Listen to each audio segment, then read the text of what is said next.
Imagine um lago. Não, não um lago na superfície da terra banhado pelo sol, com margens de areia e árvores refletidas em suas águas. Imagine um lago, no fundo do oceano, um lago submerso, com sua própria superfície distinta, suas próprias margens e, por dentro, um ecossistema inteiramente diferente da vasta extensão de água salgada que o envolve. Um lago que não se mistura com o oceano, que se recusa a ser parte dele, flutuando como uma anomalia gravitacional. Um universo à parte onde a vida, como a conhecemos, morre sufocada. Você navega em suas águas azuis, admira a vida vibrante em seus recifes coloridos, talvez até se aventura em mergulhos rasos. Você acha que conhece o oceano, mas a verdade sob a superfície é um pesadelo tão antigo quanto o próprio planeta, uma realidade que desafia tudo o que você pensa saber sobre a vida, a geologia, a própria existência. Prepare-se, porque o que vamos revelar é aterrorizante. Nossa jornada começa na superfície, onde a luz do sol dança em caleidoscópios dourados. Os primeiros metros são um convite, um lembrete do mundo que conhecemos. Cardumes de peixes brilham em prata e azul. Golfinhos cortam a crista das ondas com elegância premeditada. E corais, como jardins subaquáticos, florescem em cores impossíveis. É a zona eufótica, onde a vida prospera impulsionada pela energia solar. Um paraíso de biodiversidade, um refúgio da fúria da terra seca. A água é morna, a pressão é familiar, e o ar em nossos pulmões é um direito natural.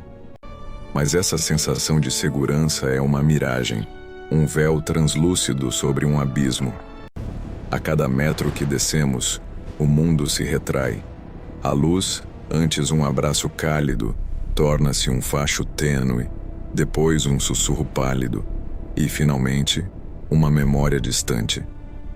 As cores se esvaem primeiro, o vermelho, o laranja, o amarelo, absorvidos pela coluna d'água, deixando para trás apenas os tons mais frios do azul e do verde. O barulho da superfície, o vento, as ondas, os motores, é engolido por um silêncio crescente, um silêncio primordial que se torna ensurdecedor. A descida continua, implacável.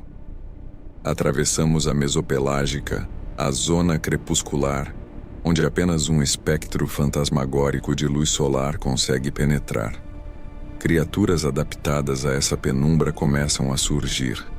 Peixes com olhos desproporcionalmente grandes para capturar o mínimo de fótons. Lulas que se camuflam com bioluminescência. Já estamos a centenas de metros abaixo do nível do mar, e a pressão é um peso real, um abraço invisível que se aperta a cada respiração. É aqui que a talassofobia, o medo irracional das profundezas, começa a corroer a borda da nossa sanidade. A vasta e escura extensão de água acima e abaixo, a ausência de referências, a percepção da própria insignificância. A 1000 metros de profundidade entramos na batipelágica, a zona da meia-noite. Aqui, a luz solar nunca chega. Jamais. A escuridão é absoluta, eterna, uma cortina impenetrável que oculta os mistérios mais profundos do planeta. A temperatura cai para quase 0 graus Celsius, uma mordida gélida que parece penetrar nos ossos. A pressão é colossal, equivalente ao peso de dezenas de jatos jumbo, empilhados sobre uma pequena superfície, capaz de esmagar um corpo humano em segundos. É um reino de pesadelos biológicos, onde seres abissais com dentes como punhais e olhos bioluminescentes caçam em uma escuridão sem fim, movendo-se em um balé lento e brutal. Mas mesmo neste inferno gelado e esmagador, algo mais profundo e aberrante aguarda. À medida que continuamos nossa descida para além das profundezas conhecidas, algo estranho começa a se manifestar. Uma anomalia. Em vez do esperado aumento contínuo da densidade da água com a profundidade, nossos instrumentos detectam uma estratificação bizarra, uma camada de água que parece diferente. Há uma linha, uma fronteira imperceptível para o olho nu, mas inegável para a ciência. Abaixo dela, a temperatura sobe sutilmente. A salinidade, por sua vez, dispara, e a concentração de gases tóxicos, como o sulfeto de hidrogênio, atinge níveis letais. É uma sensação de erro, de falha na evolução do ambiente. Como se a própria física estivesse se distorcendo. Não há falhas geológicas aparentes, nenhum vulcão submarino para justificar tamanha alteração. É uma mudança abrupta e antinatural, um aviso silencioso de que penetramos em um território onde as regras da natureza foram reescritas.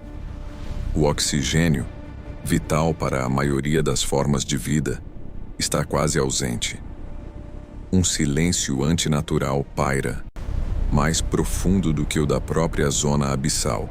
Não há peixes, não há plâncton, nem mesmo as estranhas criaturas bioluminescentes que pontuam a escuridão acima. A vida, subitamente, desapareceu.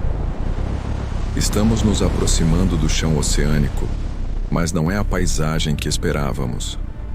Não são as planícies abissais ou as trincheiras que desenham o fundo do mar. Em vez disso, a sonar começa a mapear uma depressão, uma bacia, e dentro dela, uma superfície. Não é o leito do oceano, não é lama ou rocha. É uma superfície líquida, uma superfície que se move, que reflete, mas que não se mistura com a água do mar circundante. É uma fronteira distinta, quase uma miragem, mas dolorosamente real. Estamos olhando para algo que não deveria existir. O que parecia uma descida em um vazio sem fim, revelou um mistério que desafia a razão, um ambiente tão hostil e improvável que o próprio pânico científico começa a se instalar. Porque no fundo do oceano, a milhares de metros abaixo, detectamos a primeira evidência da coisa mais aterrorizante. Um lago mortal, debaixo d'água, onde cada metro que nos aproxima é um passo em direção a um segredo que o oceano guardou por milhões de anos. E este é apenas o começo. Imagine um abismo, onde a luz do sol é uma lenda esquecida, e a pressão é tão colossal que cada centímetro quadrado do seu corpo suportaria o peso de 20 elefantes adultos. Um domínio onde o silêncio é absoluto, quebrado apenas pelo estalo ocasional das placas tectônicas ou pelo sussurro químico de fontes hidrotermais. É neste inferno aquático, a mais de 3.000 metros de profundidade no Golfo do México, que nossos instrumentos de pesquisa encontraram algo que desafia toda a lógica geológica e biológica conhecida. Uma depressão distinta, perfeitamente circular, com uma superfície que ondulava como um espelho de mercúrio. Não era a água do mar. Era um lago subaquático, uma anomalia tão profunda quanto o abismo que o gerou. O que o torna um lago? Sua composição. Esta bacia não é preenchida com a água salgada familiar do oceano circundante. É uma supersaturada solução de salmoura, incrivelmente densa, tão carregada de cloreto de sódio, metano e sulfeto de hidrogênio, que se recusa a se misturar com a água acima.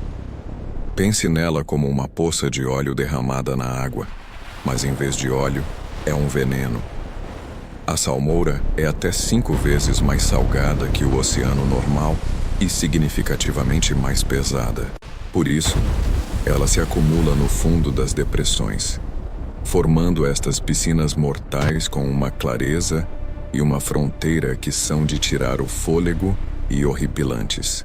A superfície desses lagos é uma visão assombrosa. Sob os feixes de luz dos submersíveis, ela se estende como uma névoa densa e fantasmagórica, um horizonte indistinto que oscila e cintila. Não há ondas ou correntes em sua superfície. Apenas uma quietude mórbida, pontuada ocasionalmente por bolhas de metano que borbulham do leito do lago, liberando gases tóxicos na coluna d'água. É uma barreira invisível, um teto de morte, separando dois mundos de forma drástica. O mundo acima, um oceano já brutalmente inóspito, e o mundo abaixo, uma dimensão de toxicidade pura. Nada sobre isso é normal. A própria existência desses lagos é uma falha na evolução, um capricho geológico que criou um habitat impossível. Em teoria, nada de complexo deveria sobreviver dentro ou mesmo muito perto de suas margens. A extrema salinidade drenaria a umidade de qualquer organismo por osmose. A falta de oxigênio sufocaria, e o sulfeto de hidrogênio, o mesmo gás que cheira a ovos podres e que é mortal em concentrações elevadas, seria um veneno imediato. É uma zona de aniquilação, um deserto subaquático em sua forma mais letal. E ainda assim, a vida persiste. Esta é a parte que faz o pânico científico começar a se manifestar. Embora a maior parte do lago seja estéril para formas de vida maiores, na própria interface da salmoura e da água do mar, e nas bordas do lago, floresce um ecossistema bizarro. Bactérias extremófilas prosperam, algumas delas quimioautotróficas, alimentando-se não da luz solar, mas dos produtos químicos tóxicos da salmoura, formando tapetes microbianos espessos e pegajosos de cores vibrantes, vermelhos enferrujados, laranjas sulfurosas, verdes esmeralda, que se agarram às margens como musgo em uma sepultura ancestral, e onde há alimento a predadores. À espreita nas margens do lago, mas nunca, jamais, se aventurando em suas profundezas, estão as aberrações do abismo. Crustáceos gigantes que parecem ter saído de um pesadelo. Isópodes colossais, do tamanho de um pequeno cachorro, rastejando com suas carapaças endurecidas e olhos multifacetados que refletem os feixes de luz com um brilho fantasmagórico.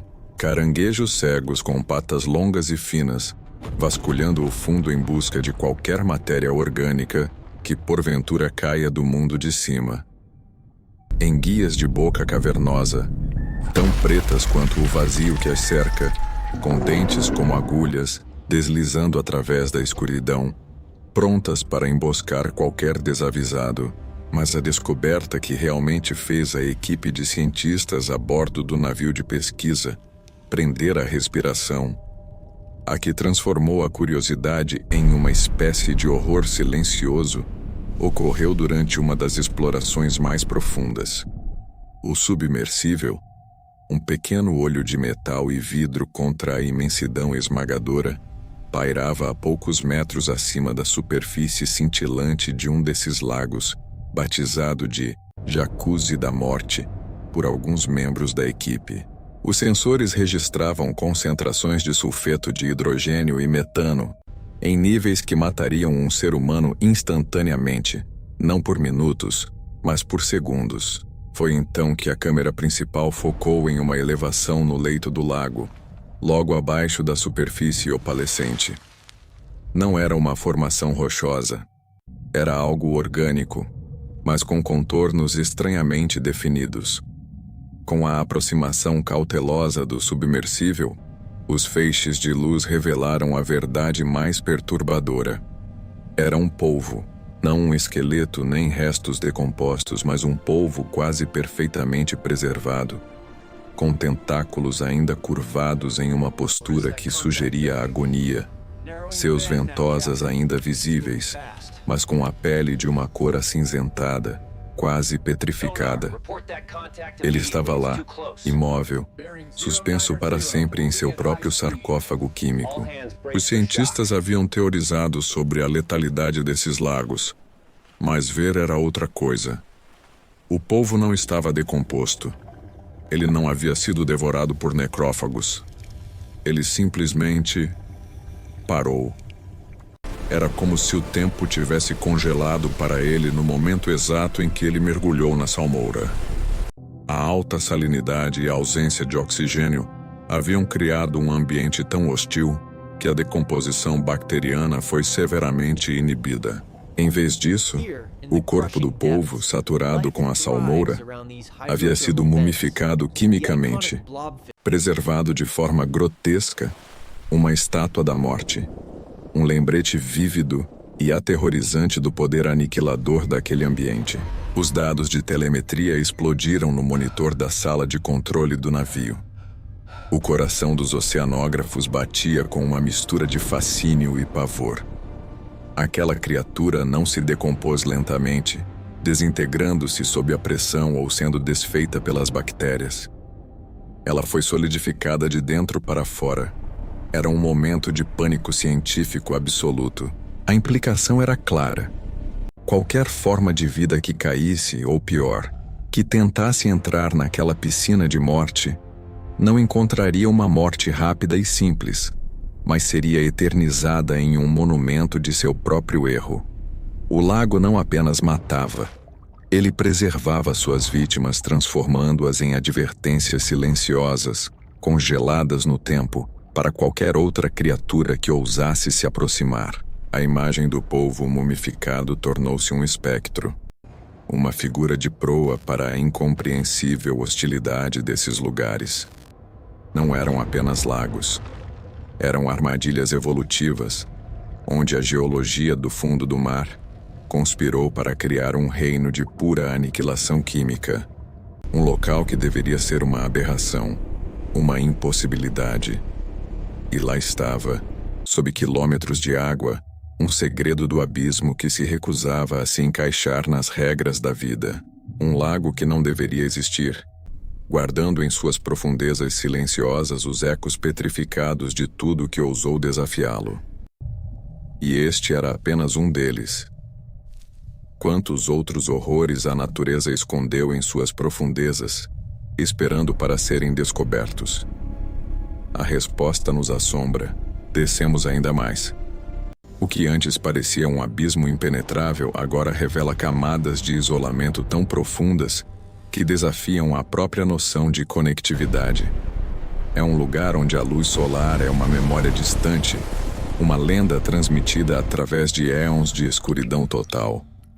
A pressão aqui não é apenas um número, mas uma força tangível, uma parede de água que esmaga o ar dos seus pulmões e compacta o seu corpo a um tamanho irrisório. Cada metro a mais é um desafio à existência, uma descida ao ventre da terra que respira com uma gravidade impiedosa. Aqui, a superfície é um mito, um paraíso inatingível que poucos de nós, na segurança de nossa terra firme, conseguem sequer imaginar. O abismo é vasto, indiferente, uma tela em branco onde a vida, contra todas as probabilidades, se reinventou de formas que perturbam a alma. Neste ermo oceânico, onde o silêncio é tão denso que parece ter peso, o ecossistema é uma tapeçaria grotesca de sobrevivência brutal. Não há fotossíntese para sustentar a vida. Em vez disso, a energia é extraída de fissuras vulcânicas, de resíduos orgânicos que caem da zona fótica como neve sombria, ou, mais comumente, da carne e dos fluidos de outros seres. É uma cadeia alimentar tecida no escuro, onde cada elo é um predador ou uma presa em constante estado de alerta, mesmo sem olhos para ver. Imagine criaturas que evoluíram para ser máquinas de sobrevivência em um mundo sem luz. Peixes pescadores com suas iscas bioluminescentes penduradas como lanternas fantasmagóricas, atraindo presas curiosas para mandíbulas que se abrem para engoli-las inteiras. Lulas vampiro, com seus olhos vermelhos brilhantes e membranas que cobrem espinhos afiados, transformando-se em uma armadilha viva. Ver a luz que emana de seus corpos é presenciar um balé macabro de vida e morte, onde o brilho serve tanto para caçar quanto para confundir, um aviso silencioso na imensidão gelada. Seus corpos são muitas vezes transparentes, uma estratégia de camuflagem no nada. ou possuem formas e texturas que desafiam a categorização, como se tivessem sido esculpidos por um artista alienígena com uma compreensão distorcida da biologia. A luta pela existência é palpável. Um predador de emboscada pode passar semanas, talvez meses, imóvel, economizando cada grama de energia, esperando que uma vítima desavisada se aproxime. Quando o ataque ocorre, é instantâneo, uma explosão de violência em câmara lenta, onde mandíbulas com dentes afiados como agulhas ou garras projetadas para perfurar ossos e cartilagens garantem que nenhuma presa escape. Não há espaço para fraqueza, para indecisão. A morte é rápida, a absorção de nutrientes é eficiente. Não é um ciclo de vida, é uma espiral de consumo, onde cada organismo é um potencial recurso para outro, numa economia de sobrevivência que é assustadoramente implacável. E por que a evolução criaria algo tão perturbador? Porque a vida, em sua infinita capacidade de adaptação, se manifestaria de formas que parecem mais ficção científica do que realidade biológica. A resposta reside na própria resiliência e amoralidade da seleção natural. No abismo, as regras que conhecemos na superfície não se aplicam. A pressão não é um obstáculo, mas um filtro que molda a própria estrutura molecular. A escuridão não é uma desvantagem, mas uma condição que favorece a bioluminescência ou a ausência total de visão, permitindo que outros sentidos se aguçem a níveis sobrenaturais. Estes não são apenas seres que se adaptaram, são a prova viva de que a vida pode florescer em cenários que consideramos infernais, transformando limitações em oportunidades. Mas há um custo. O custo de uma aparência que nos remete ao mais profundo do inconsciente, às nossas fobias mais primitivas. Seus corpos são a antítese do que consideramos normal ou belo na natureza.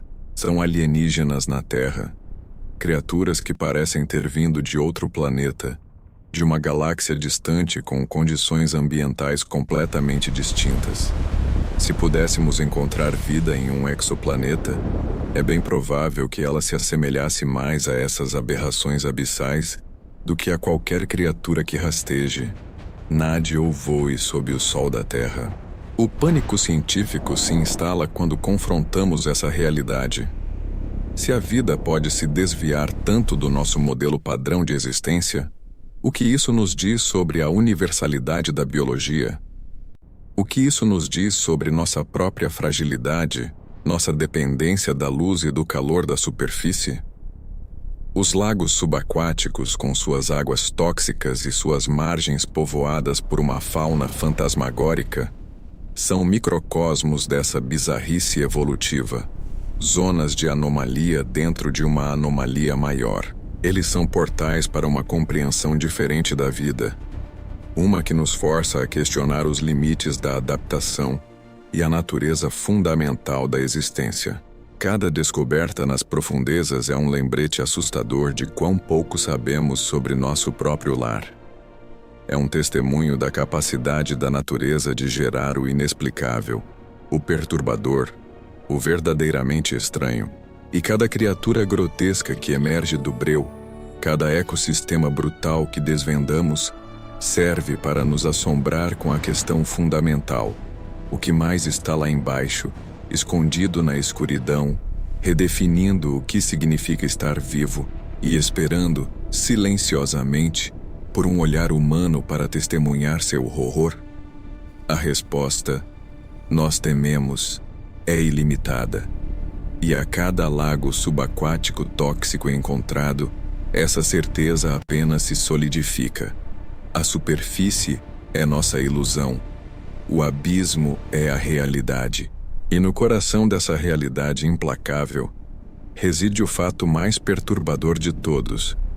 A verdade que os oceanos escondem não por acaso, mas por desdém pela nossa compreensão limitada. Não se trata apenas da existência de lagos de veneno em um oceano de vida. É o que pulsa dentro deles. Os cientistas, com seu vocabulário clínico e sua ânsia por categorizar, chamam-nos de extremófilos.